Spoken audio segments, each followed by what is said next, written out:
बोला साहेब. कोल्हापूर जिल्ह्यामध्ये गेली 2 दिवस झाले व्हिडिओच्या माध्यमातून एकदम खळबळ उडाली. कोल्हापूर शहराचे अतिशय लोकप्रिय आमदार या प्रकरणामध्ये चांगल्या पद्धतीनं सापडलेले आहे. जो व्हिडिओ आम्ही व्हायरल केला तो व्हिडिओ AIच्या माध्यमातून केला असेल ते म्हणतात. आता भारत देशातल्या किंवा जगातील कोणत्याही लहान मुलाला विचारले AI मधला आणि ह्याच्यातील फरक सेकंदात समजतो.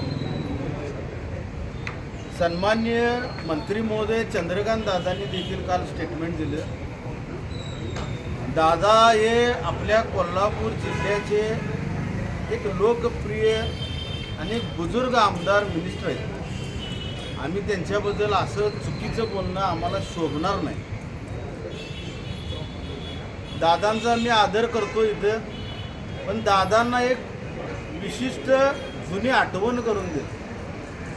ज्यावेळी शिवसेना भाजप एकत्रित काम करत होतं त्यावेळी दादांनी ह्या राजेश क्षीरसागर यांच्यावर इतके उपकार केलेत, पण दादा हा आमदार उपकाराच्या लायकीचा नाही. हा पलटी मारणारा आमदार आहे. वेळ प्रसंग आले ते तुमच्या बाबतीत पण उलटणार.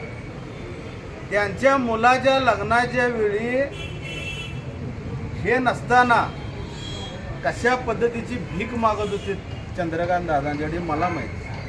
भीक मागत होते. दादांना माझी विनंती आहे, दादा आमच्या कोल्हापूर जिल्ह्याचे पितामह भीष्म आहेत.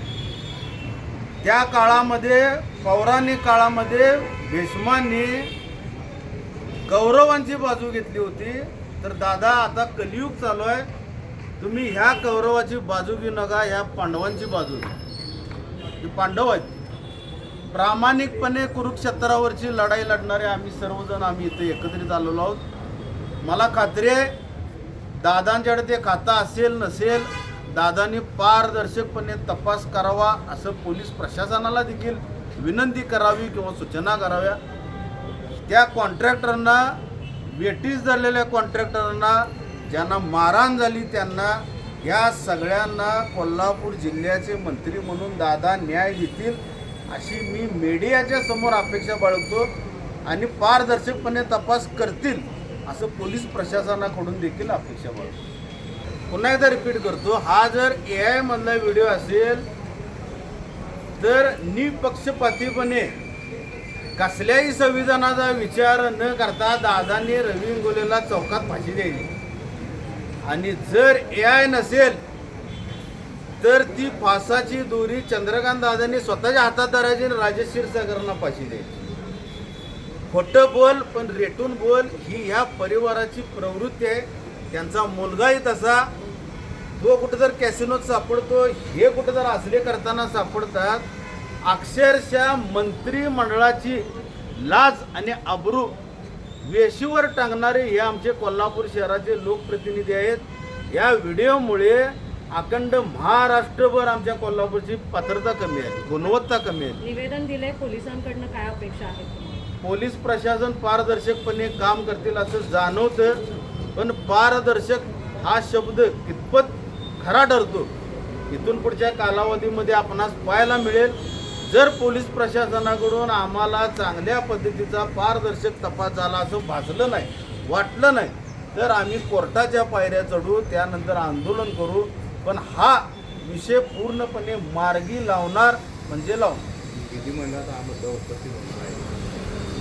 विधिमंडळात असे तारांकित प्रश्न याच्या अगोदर देखील शेकडो वेळा झालेले आहेत. त्याचा काय निकाल लागतो तुम्हाला माहिती आहे, मी काय बोलायची गरज नाही. पण दादाने देखील एक मार्मिक शब्द काहीतरी वापरला का की जर असं नसेल तर उलटही होऊ शकतं. म्हणजे त्यांनी राजेश क्षीरसागरना इशारा दिलाय, तुम्ही सापडलाय का बघा, शांत बसा, कबुली जबाब द्या, शांत बसा, असं देखील दादांनी सूचक मत व्यक्त केलं.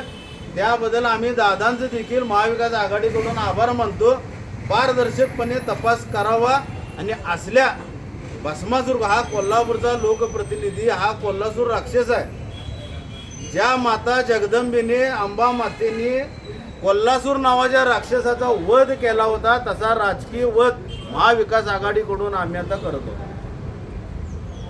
या निमित्तानं परत राईट टू रिकॉल म्हणजे परत बोलवून घेण्याचा लोकप्रतिनिधीला या अधिकार माणसाला प्राप्त व्हावा काय काय मला लक्षात आलं नाही. जसं निवडून येतोय तसं परत बोलवून घ्यायचा अधिकार शासनानं द्यायला पाहिजे.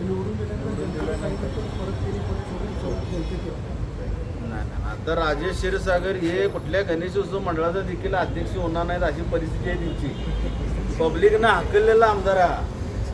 यांनी कशातही उभारू नये. गप जी काय संपत्ती माया जमवलेली आहे घ्या, गोळा करा, कोल्हापूर सोडा, चांगल्या मेट्रो सिटीत जाऊन आयुष्य उर्वरित व्यतीत करा. नाहीतर कोल्हापूर जिल्हावाली जर यांच्या मागं लागली तर यांना झेपणार नाही. कालच्या बाईटमध्ये मी देखील बोललो होतो, जर हे प्रकरण उघडकीस आलं, सत्ता बदलली तर राजेश क्षीरसागर 100% पांढरी जाडी आणि पांढऱ्या केसमधून तुम्हाला जेलमधून बाहेर येताना दिसतील. त्याच्यापुढे रस्त्यावरचा संघर्ष चिघळणार आहे. रस्त्यावरचा संघर्ष शिवसेनेला नवीन नाही, काँग्रेसला नवीन नाही किंवा आमच्या महाविकास आघाडीतील कोणालाच नवीन नाही. आम्ही रस्त्यावरच असतो. प्रत्येकाची आमची तोंडात काळीवाजी राहिल्यात. बाहेर उन्हात येऊन येऊन येऊन कंटाळा आला, पण आम्हाला न्याय मिळणं आलाय. पण आत्ताची ही जी क्लिप आहे, ह्या क्लिपमध्ये त्या हिंदी सिनेमामध्ये डायलॉग आहे, जोगी ठाकूर गयो 100% गयो जाते का बघाय याला घालवणार. मी अर्धवर बोलावले, मला माफ करा. कारण प्रत्येक बाईटमध्ये राजेश क्षीरसागर हा रवी इंगोलीची टिंगल करतो. पात्रता नाही. ज्या माणसानं या रवी इंगोलीकडे एक काळ पद मला भीक मागितल्यावर पद द्या म्हणत होते, रामभाऊदादांच्या दारात जाऊन भीक मागत होते मला शहर प्रमुख करा. वेळ जरी जशी सरली तसा हा माणूस अत्याचारी झाला.